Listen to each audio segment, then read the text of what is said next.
Hello everyone, got another Prager U video here. Let's begin. The Vietnam War lasted 10 years, cost America 58,000 lives, and over $1 trillion adjusted for inflation.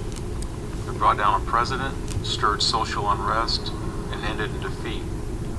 No one in hindsight believes fighting a losing war is ever worth the cost. Consequently, the Vietnam War is usually written off as a colossal strategic blunder and a humanitarian disaster.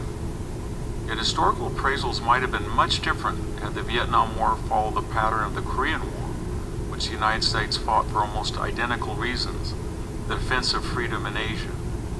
The U.S. had military advisors in Vietnam during the 1950s, but didn't become involved in a major way until 1963. President John F. Kennedy firmly believed in the domino effect, the foreign policy theory that vulnerable nations without help would fall one after another, like dominoes, to external communist aggression. Kennedy thus hoped to stop Soviet and Chinese-backed communist invasions in the manner President Harry Truman had in Korea by taking a stand in Vietnam.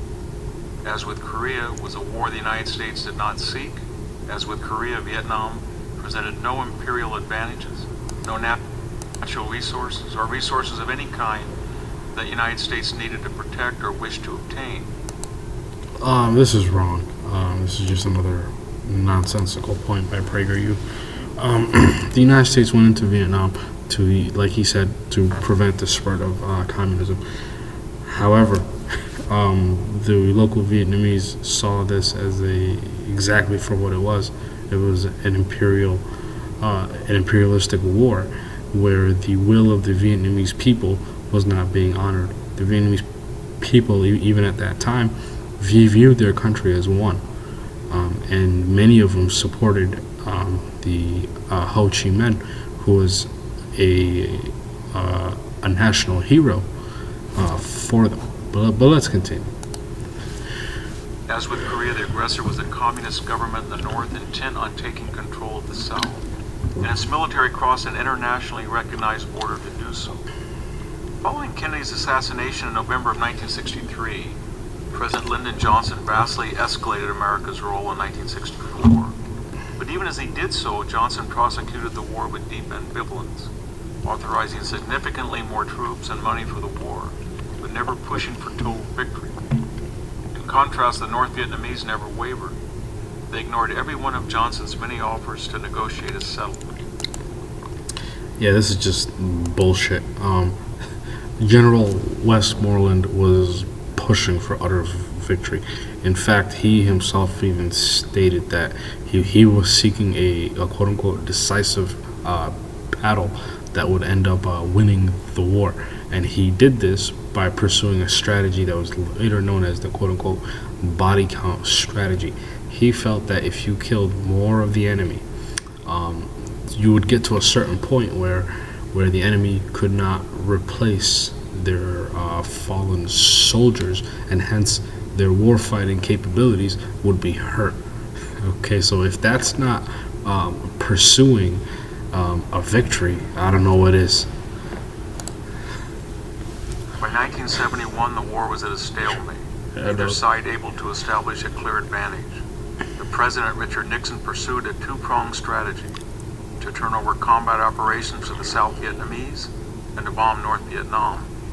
The effort brought the communists to the Paris peace talks, and by 1973 the North agreed to a general settlement. It's interesting how, or maybe he'll mention this later, how he's not mentioning the illegal and criminal invasion of Cambodia.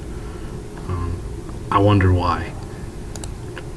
Establishing two autonomous Vietnamese nations, one communist, one non-communist, in the manner of North and South Korea. However, the Watergate scandal, the subsequent resignation of President Nixon, and the Democrats' sweeping congressional victory in the 1974 midterm election all helped to convince the North Vietnamese that America would not enforce the peace agreement. They were right. Without U.S. air support and material aid, the South Vietnamese had no chance against the North. Well supplied by the Soviet Union and the Chinese, the Communists gained full control over the country in April 1975. The war proved far more costly than Korea because the geography and landscapes of Vietnam were far more conducive to insurgency operations. There were also far more restrictions placed on American commanders than during the Korean War. And the United States in the 1960s was a far less conservative and cohesive country than America in the 1950s. Yet despite the long ordeal and terrible cost, South Vietnam was saved in 1973, only to be lost in 1975. No, it wasn't. That's a lie.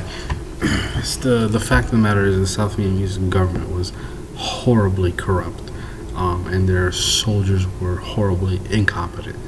Okay, and it's just like what we're doing in Afghanistan.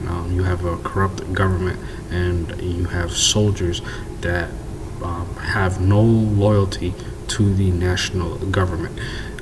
The same thing, or rather, the same dynamic existed in Vietnam. So the fact of the matter is, the Vietnam War, there was no winning. We were just delaying the inevitable, which was a North Vietnamese victory. The U.S. defeat in Vietnam was a political choice, not a military necessity. Had the U.S. protected an independent but vulnerable South Vietnam in 1973 and 4, that country would have most likely followed the model of South Korea. Millions of Southeast Asians would not have become boat people and refugees, or have been sent to the gulags and re-education camps. A viable U.S.-backed democratic Vietnam would have stabilized the region and almost certainly prevented the neighboring Cambodian genocide, in which 1/5 of that country, 2 million people, were slaughtered by its communist leadership. That's a bullshit point. After the reunification of Vietnam, the communists ended up invading Cambodia, and they were the ones that brought an end to that genocide. In fact, the United States provided political cover for the Khmer Rouge at the UN, but this is Prager Univ, so I doubt they're ever going to mention that. And much of the bitterness over the war on both sides of the American political spectrum, still with us today, would have vanished. And for the communist Vietnamese, the instigators and aggressors of the terrible conflict, what was it all for? Today, ironically, the Vietnamese government aspires to nothing more than the capitalist affluence that it once reviled. I'm Victor Davis Hanson of the Hoover Institution for Prager University. Yeah, this whole video was just one lie after another. It was just, it's not surprising. This channel, they live for lies. They live for making shit up.